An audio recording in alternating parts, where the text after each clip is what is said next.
Deep impactful conversations but एक छोटे time में। Subscribe to make sense clips. Kalyug में कृष्ण की जो साधनास होती हैं या भक्ति होती है, is it more effective because he was also born on this planet and he was married here?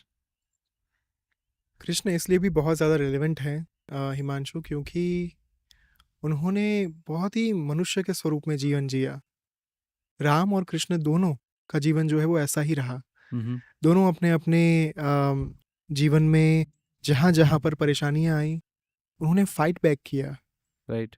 भगवान राम के जीवन को जब आप देखते हैं पूरा, चाहे रामचरितमानस में देखें, चाहे आप वाल्मीकि कृत रामायण में देखें, कहीं पर भी उन्होंने ये नहीं कहा कि अरे मेरे साथ ऐसा क्यों हो रहा है, ट्रू। मैं तो ईश्वर हूँ। उन्होंने सतत लोगों को यही समझाने का प्रयास किया कि यदि ईश्वर को भी मनुष्य देह में आकर इतनी परेशानियां सहन करनी पड़ रही है तो मनुष्य को तो करनी ही पड़ेगी। राइट। आज की तारीख में हम बहुत देखते हैं ना कि लोग कहते हैं कि मैं बहुत भक्ति करता हूँ, मैं बहुत साधना करता हूँ, फिर भी मेरे जीवन में इतनी परेशानी क्यों आती है, फिर भी इतने कष्ट क्यों हैं, फिर भी मैं इतना दुखी क्यों हूँ, हताश क्यों हूँ? क्योंकि आप काम नहीं कर रहे हो अपने जीवन में। राइट। आप आलस्य से भरे हो और आप यही सोचकर चल रहे हो कि मेरी भक्ति के कारण, मेरी साधना के कारण, मेरे मंत्र जाप के कारण मुझे ईश्वर की प्राप्ति हो जाएगी और मुझे कोई काम नहीं करना पड़ेगा। You are wrong.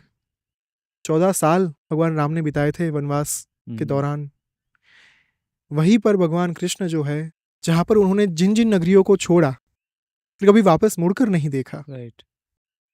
आखिर में द्वारका आकर बस गए और द्वारका में भी उन्होंने जो पूरा एक यादवास्थली देखी, उसके बाद भी कहीं ना कहीं वो एकांतवास में उन्होंने मृत्यु को अपनाया कि ये अब बहुत हो चुका, अब मैंने ये बहुत सारी चीज़ें देख ली, अब मुझे शांति से मृत्यु प्राप्त करनी है। तो राम और कृष्ण दोनों का जीवन एक गृहस्थ का जीवन था। इसलिए इस मंत्र को जब आप देखते हैं ना, ये मंत्र कलयुग में इतना शक्तिशाली इसलिए है क्योंकि इसमें दोनों जो हमारे प्रधान पुरुष हैं, जिन्होंने समाज के सामने दृष्टांत बिठाया कि जीवन कैसे जिया जाता है, कैसे परेशानियों के चलते कुरुक्षेत्र के बीच में रहकर भी अपनी समझ से, बौद्धिक क्षमता से काम लिया जा सकता है, with kindness and compassion. Right. Ram और कृष्ण वो थे जिन्होंने पूरा जीवन एक समाज को दृष्टांत देने में बिताया कि हाँ, मनुष्य होकर समस्याओं से ऐसे फाइट बैक किया जा सकता है। राइट। कलयुग में इसलिए भी कृष्ण ज़्यादा रिलेवेंट है क्योंकि उन्होंने ही कहा था, यदा यदा हि धर्मस्य ग्लानिर्भवति भारत अभ्युत्थानम अधर्मस्य तदात्मानं सृजाम्यहम्। जब जब धर्म की हानि होगी, जब जब अधर्म का उदय होगा, तब तब मैं जन्म लूँगा।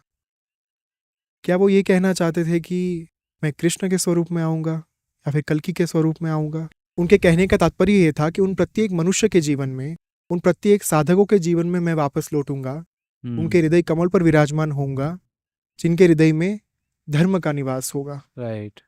जिनके हृदय में वास्तव में धर्म के लिए, सनातन के लिए कार्य करने की इच्छा होगी, जिनके हृदय में वास्तव में काइंडनेस, कंपैशन होगी, जो वाकई में लोगों के लिए जीना चाहते होंगे, लोक कल्याण के लिए जीना चाहते होंगे, मैं वहां पर वापस लौटूंगा।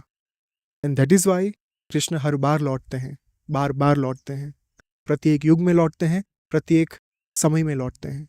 राइट। इसलिए कलयुग जो है वो उनका ही अपना युग है। सी देयर इज अ शास्त्रोक्त थिंग, जहां पर भगवान ब्रह्मा जी ने नारद जी को ये कहा था, जब ये मंत्र प्रदान किया जा रहा था, हरे कृष्ण महामंत्र, देवऋषि नारद ने पूछा कि ये मंत्र काम कैसे करेगा, ये मंत्र का लाभ क्या होगा?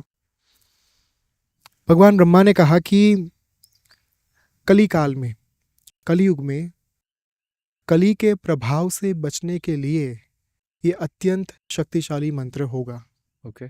कली का प्रभाव यानी कि ये नहीं कि कोई असुर आएगा और चीज़ों को संहार करने के लिए वो करेगा और आपको ये मंत्र जो है वो बचाने का कार्य करेगा। कली जो है वो मन का भाव है। राइट। क्योंकि परीक्षित राजा की कहानी है ना कि उनके मुकुट में जाकर कली जो है वो बस चुके थे, उनके मुकुट में जाकर उन्होंने वहां पर एक अपना स्थान ग्रहण कर लिया था।